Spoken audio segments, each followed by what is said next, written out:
Assalamualaikum warahmatullahi wabarakatuh. Teman-teman sekalian, kaifa halukum? Semoga semuanya dalam keadaan sehat dan diberikan kemudahan lancaran, kemudahan dan kelancaran rezeki untuk kita semua.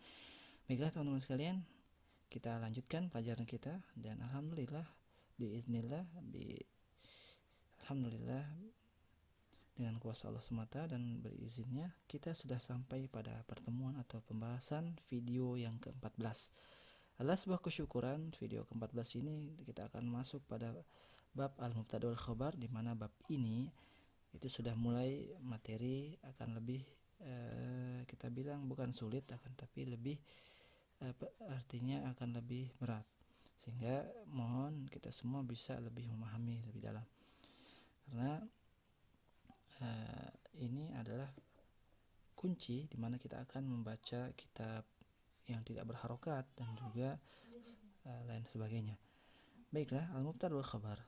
Mubtada secara bahasa artinya permulaan atau pemula atau awalan. Al-khabar artinya makna yang melengkapi atau kita bisa dikatakan penjelas atau keterangan. Baiklah, kaidah di sini, kaidah mubtada khabar dijelaskan di sini bahwa setiap kalimat isim itu membutuhkan dua rukun, yaitu yang pertama mubtada, yang kedua khabar. Jadi mubtada khabar ini adalah sebuah dua rukun yang harus ada pada kalimat isim. Jadi syaratnya harus kalimat isim dulu. Al-mubtada wal khabar. Seperti itu. Baiklah, pengertian mubtada itu sendiri adalah isim yang terletak di awal kalimat, dinamakan mubtada karena dengannya kita memulai kalimat. Dipahami teman-teman ya? Jadi intinya adalah awal kata dari sebuah kalimat isim itu disebut mubtada. Adapun khabar artinya isim yang melengkapi makna kalimat bersama mubtada. Jadi seperti saya katakan tadi, khabar itu adalah makna melengkapi makna kalimat mubtada tadi sebagai penjelas makna mubtada tadi. Kemudian di sini saya katakan lagi bahwa mubtada merupakan isim marfu. Isim marfu itu apa? Isim yang dirofa'kan. Dan ini rofa adalah tentu pembahasan inti dari kitab nahwu yang kita bahas selama ini, bahwa mubtada adalah isim marfu. Dan maksudnya marfu di sini adalah dirofa'kan oleh dhammah. Adapun khobar, nah sekarang khobar juga sama, itu isim marfu atau dirofa'kan oleh dhammah. Jadi mubtada dan khobar itu sama-sama dirofa'kan oleh dhammah. Contoh, an-nahru saghirun atau as-sulahfatu waqifatun. Di sini kita tulis an-nahru sebagai mubtada, saghirun khabar. Paham teman ya? Kalau kita artikan dalam bahasa Indonesia, an-nahru saghirun artinya sungai itu kecil.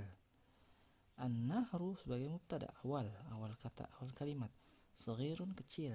Dan ini tentunya sifat dari sungai itu. Jadi khabar adalah sebagai penjelas makna mubtada.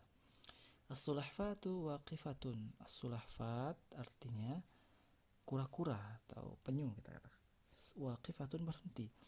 Jadi as-sulahfat bagi mubtada, waqifatun khabar atau penjelas makna mubtada, yaitu bahwa kura-kura itu berhenti. Dipahami teman-teman ya? Jadi mubtada khabar seperti itu artinya. Sekarang kita ambil contoh i'rab dari mubtada khabar. An-nahru saghirun. An-nahru sini sebagai mubtada marfu'un bid-dhammah. Jadi namanya mubtada, namanya marfu berarti dia berada di akhirnya adalah harokat dhammah. Makanya disebut marfu'un bid-dhammah karena an-nahru. Bukan an-nahra, bukan an-nahri, bukan an-nahr, tapi an-nahru. Ini sebut namanya mubtada. Kemudian saghirun artinya maksudnya atau i'rabnya khabarul mubtada marfu'un bid-dhammah. Dan sama dia marfu' bid-dhammah. Saghirun. Jadi mubtada dan khabar sama-sama berakhiran harokat dhammah. Nah, itu contoh i'rab. Kita ambil satu contoh saja. Kemudian ada tambahan bahwa keadaan khabar akan selalu mengikuti keadaan mubtada. Nah, itu saya bilang tadi. Jadi artinya mubtada akan selalu, khabar akan selalu mengikuti mubtadanya. Ketika mubtadanya tidak di sini, Maksudnya, jika mubtada mudzakkar maka khabarnya pun mengikuti dan sebaliknya. Contoh tadi di sini an-nahru shaghirun. Ini bentuk mudzakkar karena tidak ada marbutah. An-nahru shaghirun. Nah, bentuk muannasnya as-sulahfatu waqifatun, karena ini sulahfat muannas mubtada'nya muannas maka diikuti khabarnya dengan muannas juga. Ya, itulah sedikit pembahasan singkat tentang khabar atau mubtada dan khabar. Dan tentunya apabila teman-teman sudah memahami video ini atau penjelasan ini, insya Allah teman-teman akan bisa membedakan antara khabar dan mubtada pada setiap kalimat-kalimat isim. Baiklah teman-teman sekalian, kita cukupkan sampai di sini. Mohon bisa disampaikan apabila ada saran dan masukan atau pertanyaan, dan juga mohon bantuan untuk dukungan teman-teman dari teman-teman sekalian, baik bentuk like, subscribe, komen, dan share kepada teman-teman semuanya.